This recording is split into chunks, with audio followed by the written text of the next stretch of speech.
Bonjour à tous, dans cette vidéo, on va apprendre la limite à la gauche et la limite à la droite. Exemple, on a une fonction définie par deux morceaux.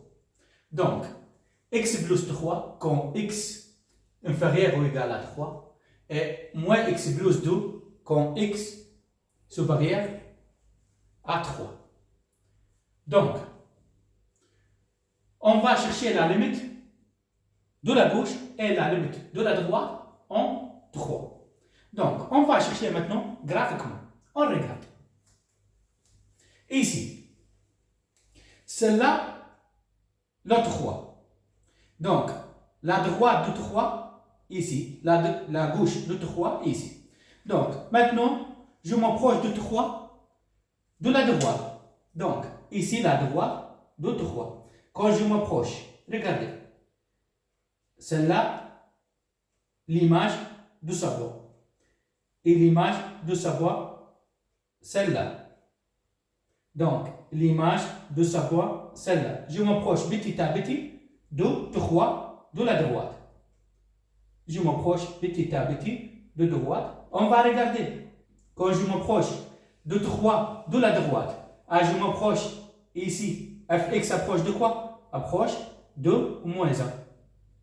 Donc, c'est-à-dire, quand x approche de 3 de la droite, donc, fx, la limite de fx approche de quoi? De moins 1.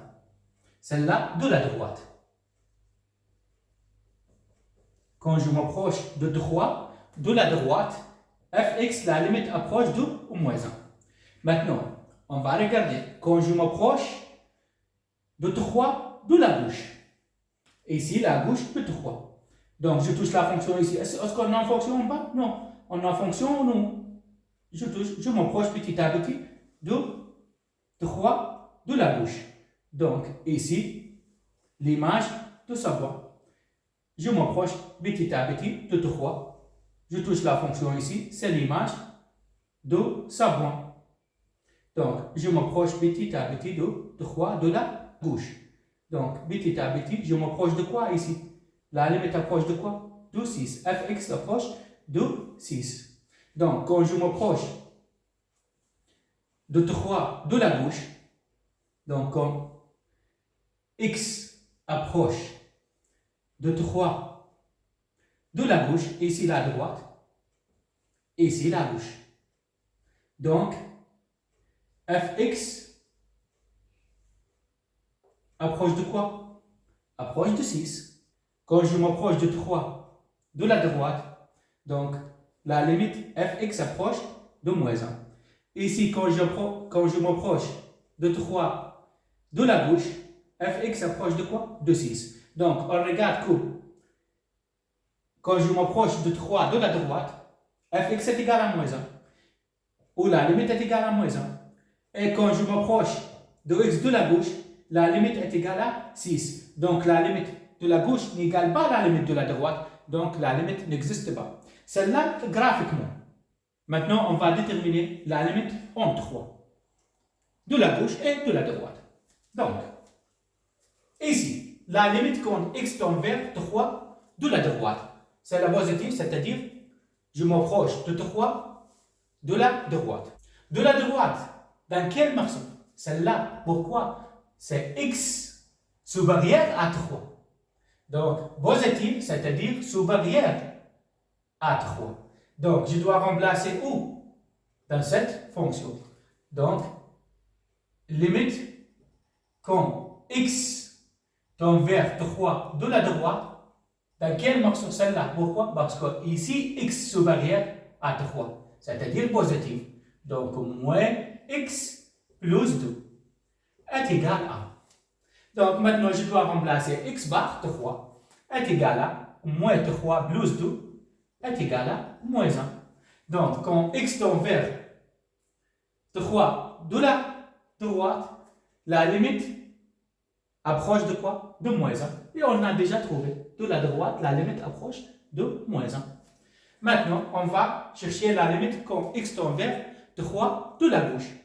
Donc, limite quand x tend vers 3 de la gauche.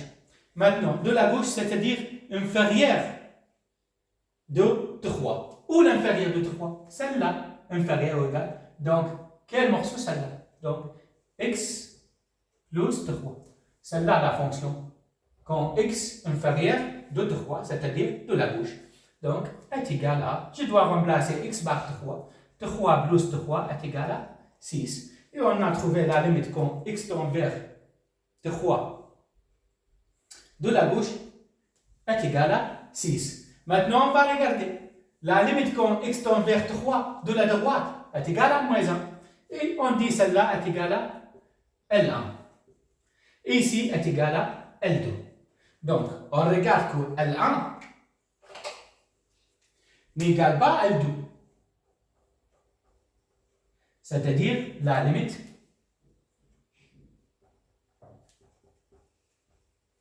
n'existe pas. En 3.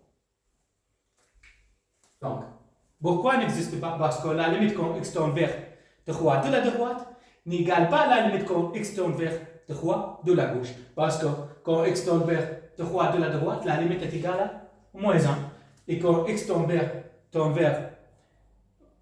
de la gauche est égale à 6. Donc la limite n'existe pas. Deuxième exemple. On va déterminer la limite de cette fonction quand x tend vers 2. Donc, d'abord, on doit déterminer la limite de cette fonction graphiquement. On regarde. C'est là le graphique de cette fonction. Donc, on va déterminer la limite quand x tend vers 2. Pour déterminer la limite, d'abord, on doit chercher la limite quand x tend vers 2 de la gauche et quand x tend vers 2 de la droite. Maintenant, quand x tend vers 2 de la droite. Celle-là, la droite. Donc, ici, je m'approche petit à petit de 2 de la droite. Je touche la fonction ici. Pourquoi? Parce qu'on n'a pas une fonction en bas. Donc, celle-là, la fonction, je touche la fonction ici. Donc, celle-là, fx de sa part. Donc, maintenant, je m'approche petit à petit de la droite. Ici, celle-là, l'image de sa part. Donc, ici, je m'approche petit à petit. On regarde, quand je m'approche de la droite, la fonction approche de quoi? De 1. Petit à petit, je m'approche de 1. Petit à petit, quand je m'approche de la droite, je m'approche de 1.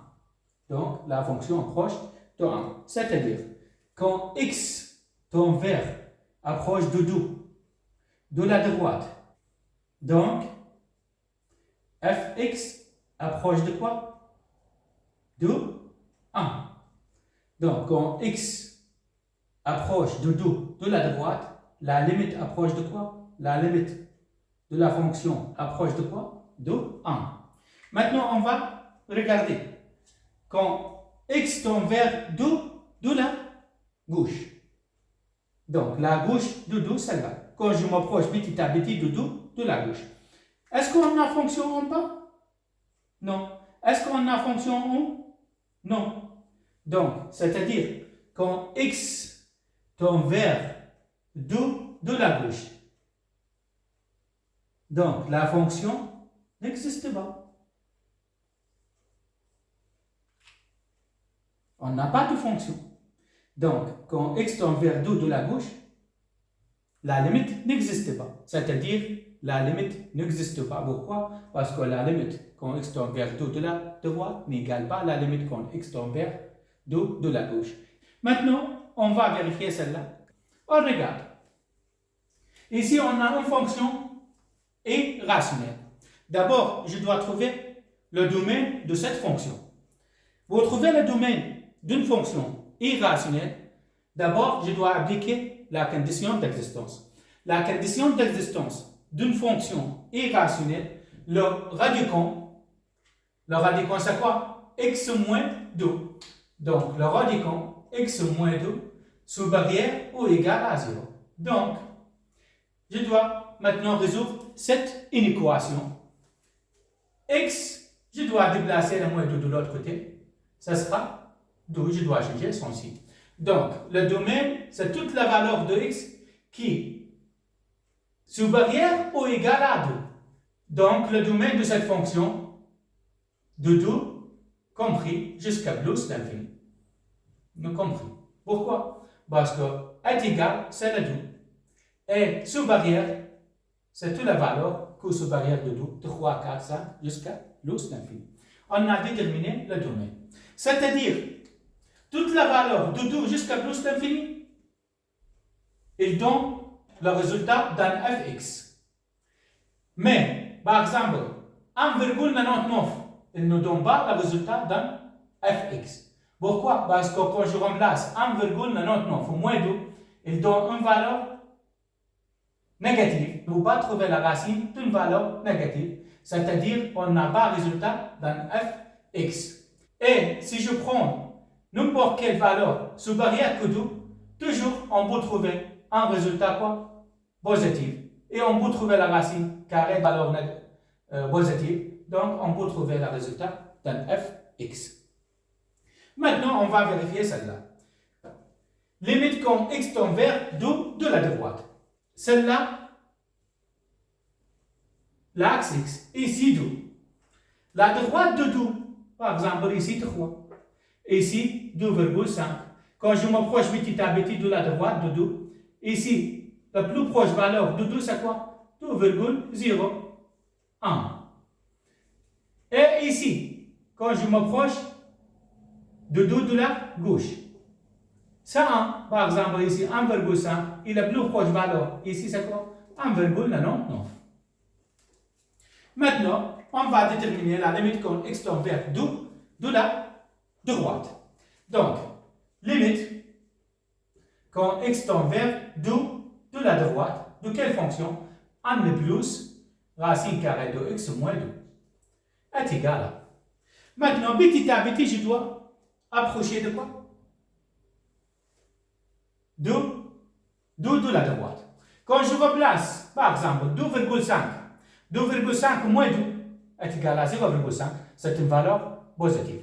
Je m'approche petit à petit. Ici, 2,4 moins 2 a aussi il donne une valeur positive, c'est 0,4.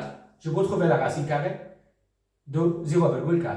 Et petit à petit, quand je m'approche 2,01 moins 2 est égal à 0,01. 0,01, c'est une valeur positive. Je peux trouver la racine d'une valeur positive. Et je m'approche petit à petit, c'est 2,00001. 2,00001. Quand je m'approche petit à petit, toujours il donne de la droite, toujours il donne une valeur positive. Donc, toujours, on peut trouver la racine carrée d'une valeur positive. Donc, quand je m'approche de petit à petit de 2, donc on imagine celle-là 2 moins 2 est égal à 0. Quand je remplace barre 2, ça sera quoi? 1 plus racine carrée de 2 moins 2 est égal à 1 plus 2 moins 2 est égal à 0. Plus 0 est égal à 1. Donc, quand je m'approche petit à petit de 2 de la droite, la limite de cette fonction approche de quoi? De 1. Maintenant, on va chercher la limite quand x tend vers 2 de la gauche. Je m'approche de 2 de la gauche. Donc, 1,5. 1,5 moins 2, c'est là la fonction. Limite quand x tend vers 2 de la gauche, de 1 plus la fonction, c'est quoi? 1 plus x moins 2 est égal à. Donc, si je remplace, par exemple, je m'approche petit à petit de 2 de la gauche. Je prends par exemple 1,5. 1,5 moins 2, ça sera moins 0,5. C'est une valeur négative. On ne peut pas trouver la racine carrée d'une valeur négative. Donc ici, la limite n'existe pas. Après, je prends donc 1,6. 1,6 moins 2, c'est égal à. C'est une valeur négative. Aussi, je ne peux pas trouver la racine carrée d'une valeur négative. Et je m'approche petit à petit, le plus proche de 1,99. Ça sera quoi? 1,99 moins 2, il donne aussi une valeur négative. Aussi, on ne peut pas trouver la racine carré d'une valeur négative. Pour celle-là, quand je m'approche petit à petit de 2, toujours il donne une valeur négative. Et on ne peut pas trouver la racine carrée d'une valeur négative, c'est-à-dire que la limite n'existe pas. Donc, et on a trouvé la limite quand x tend vers 2 de la droite est égale à la limite quand x tend vers 2 de la gauche n'existe pas. Donc, la limite de cette fonction quand x tend vers 2 n'existe pas.